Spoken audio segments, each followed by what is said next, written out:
Hello students. इस lecture में हम सुकरात की ज्ञान मीमांसा का अध्ययन करेंगे। सुकरात की ज्ञान मीमांसा विचार तथा नैतिक विचार एक दूसरे से घुले मिले हुए हैं। सुकरात के अनुसार नैतिक जीवन ही परम शुभ है। उनके दर्शन का मुख्य उद्देश्य नैतिकता के क्षेत्र में सार्वभौम यूनिवर्सल और वस्तुनिष्ठ ऑब्जेक्टिव मानदंडों की स्थापना करना है। नैतिकता के क्षेत्र में सार्वभौम और वस्तुनिष्ठ मानदंडों की स्थापना करना है। इसके लिए ज्ञान मीमांसा चिंतन को भी आवश्यक समझते हैं। तो सुकरात का मुख्य उद्देश्य क्या है? नैतिकता के क्षेत्र में एक तरह से सार्वभौम और वस्तुनिष्ठ मानदंडों की नॉर्म्स की स्थापना करना। इसके लिए उसको ज्ञान मीमांसा चिंतन भी करना पड़ता है। इसलिए उसके सुकरात की ज्ञान मीमांसा का अध्ययन करना बहुत ज़रूरी हो जाता है। सुकरात ने समस्त ज्ञान को संप्रत्यात्मक माना है। मैंने एक लेक्चर में जो था सुकरात का उसमें बताया, ज्ञान में उसकी पद्धति वाले लेक्चर में, कि ज्ञान क्या है, संप्रत्यात्मक है, किंतु फिर भी ज्ञान प्राप्ति के लिए उसने इंद्रिय अनुभूति की उपेक्षा नहीं की। सुकरात ने ज्ञान के आचार मूलक पक्ष पर विशेष बल दिया, यानी कि व्यावहारिक पक्ष पर बहुत ज़्यादा बल दिया है। उनके अनुसार ज्ञान और आचरण में एक रूपता होनी चाहिए। सुकरात के अनुसार ज्ञान सद्गुण है, नॉलेज इज वर्च्यू। जीवन का परम लक्ष्य सद्गुण है। सद्गुणी तथा नैतिक जीवन ही मनुष्य के लिए परम श्रेय है। क्योंकि सुकरात ज्ञान को ही सद्गुण मानता है, इसलिए उसके अनुसार ज्ञानी ही सद्गुणी व्यक्ति हो सकता है। ज्ञान और सद्गुण परस्पर अभिन्न और अभियोज्य है। यानी सुकरात ने ज्ञान ही सद्गुण है और सद्गुण ही ज्ञान है, ये सिद्धांत दिया है। विवेक से युक्त व्यक्ति अर्थात ज्ञानी व्यक्ति ही उचित और अनुचित में भेद करके शुभ कर्म कर सकता है। जिस व्यक्ति को औचित्य का ज्ञान हो वह नैतिक कर्म नहीं कर सकता। तो सुकरात के अनुसार क्या है? ज्ञान ही सद्गुण है और सद्गुण ही ज्ञान है। यानी ज्ञान और सद्गुण ने अभिन्न और अभिन्न संबंध माना है। सुकरात के अनुसार ज्ञान ही सबसे बड़ा अशुभ है, और क्योंकि यही मनुष्य को गलत कार्यों की ओर प्रवृत्त करता है। अनैतिक आचरण का कारण सदैव नैतिक आचरण के संप्रत्य का अज्ञान होना है।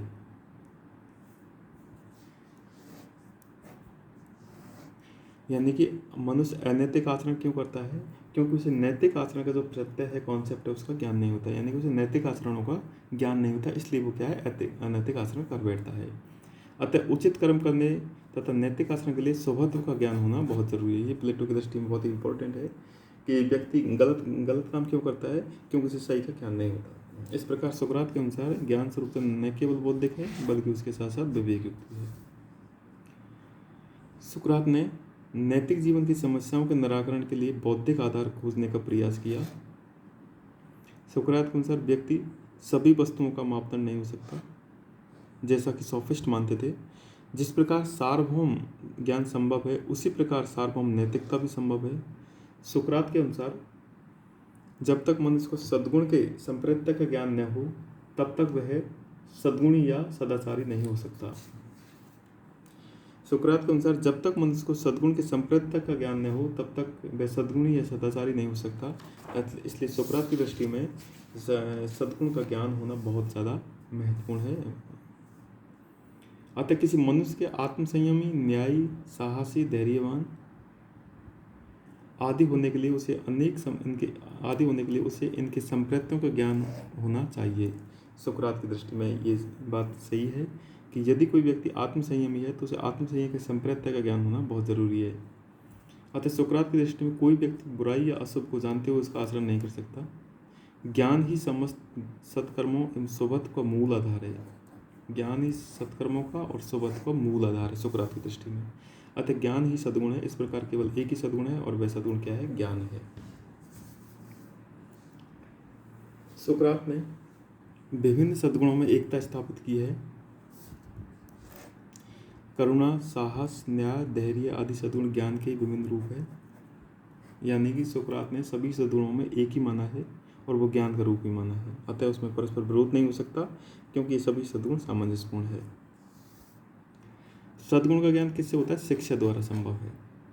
किसी व्यक्ति के ज्ञान और आचरण में सामंजस्य होना उसके विवेक युक्त पुरुष होने की पहचान है। चूंकि ज्ञान की शिक्षा दी जा सकती है और सद्गुण ज्ञान है, इसलिए सद्गुण की शिक्षा भी दी जा सकती है, अर्थात सद्गुणों का अभ्यास किया जा सकता है। सुकरात का एक प्रसिद्ध फेमस कथन है, स्वयं को जानो। इसका अर्थ क्या है कि अपने ज्ञान और बौद्धिक क्षमता की सीमाओं को समझ लेना चाहिए व्यक्ति को। यदि आपकी एग्जाम में पार्ट ए में छोटा सा क्वेश्चन आया 50 वर्ड में कि सुकरात स्वयं को जानो, सुकरात का जो कथन है स्वयं को, इससे आप क्या समझते हैं, तो आपको लिखना है इसका तात्पर्य अपने ज्ञान और बौद्धिक क्षमता की सीमाओं को समझना जरूरी है।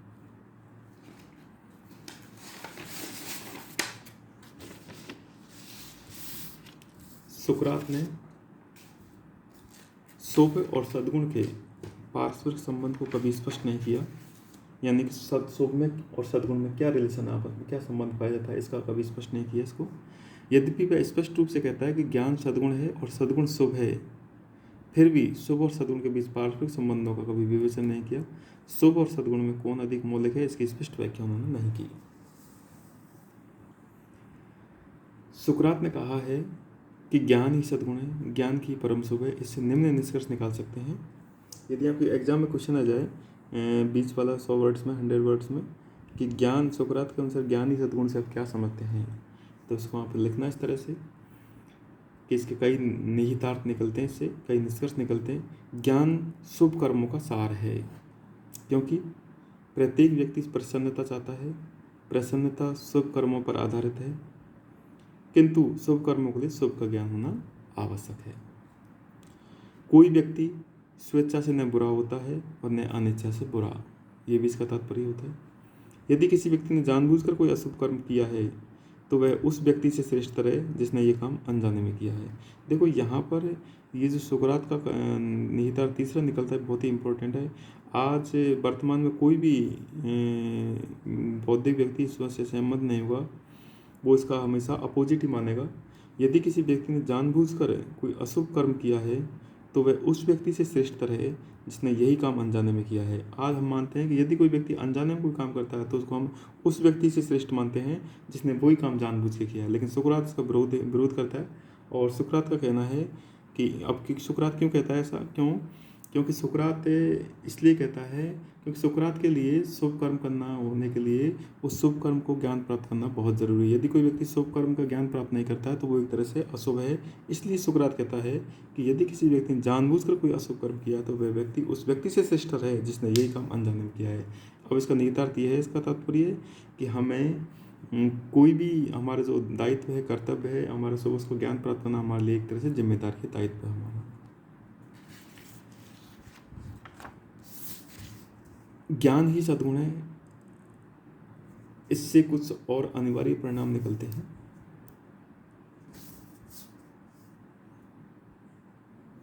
सद्गुण शिक्षणीय है, अर्थात सद्गुण की प्राप्ति शिक्षा द्वारा दी जा सकती है। सद्गुण एक है। जिस प्रकार सुकरात के अनुसार विशिष्ट ज्ञान एक सार्वभौम ज्ञान के ही विभिन्न पहलू है, उसी प्रकार विशिष्ट सद्गुण एक ही सार्वभौम सद्गुण के विभिन्न पहलू है। इस प्रकार यूनानी दर्शन में प्रचलित विवेक, साहस, संयम और न्याय एक ही सद्गुण के विभिन्न रूप है। सद्गुण और प्रसन्नता एक ही वस्तु है। इस तरह से कभी कभी एग्जाम में ये क्वेश्चन आता रहता है कि सुकरात ज्ञान ही सद्गुण है, इससे आपका क्या समझते हैं, तो आप इन 6 पॉइंट्स को लिख देना। इस प्रकार सत और शुभ की प्राप्ति उनके दर्शन का उद्देश्य है, और ज्ञान इस उद्देश्य की प्राप्ति का साधन है। सत्य और शुभ की प्राप्ति तो उसका उद्देश्य है, और ज्ञान इस उद्देश्य की प्राप्ति का साधन है। सुकरात के दर्शन के 2 महत्वपूर्ण पहलू है कि समस्त ज्ञान संप्रत्यात्मक होता है, और दूसरा पहलू है कि ज्ञान ही सद्गुण है। सुकरात का सबसे बड़ा योगदान ज्ञान और सद्गुण के सार्वभौम और वस्तुनिष्ठ प्रतिमानों का एक तरह से नॉर्म्स का प्रतिपादन करना है। तो आज के इस लेक्चर में हमने जो सुकरात की ज्ञान मीमांसा है उसका डिस्कशन किया। Thank you so much.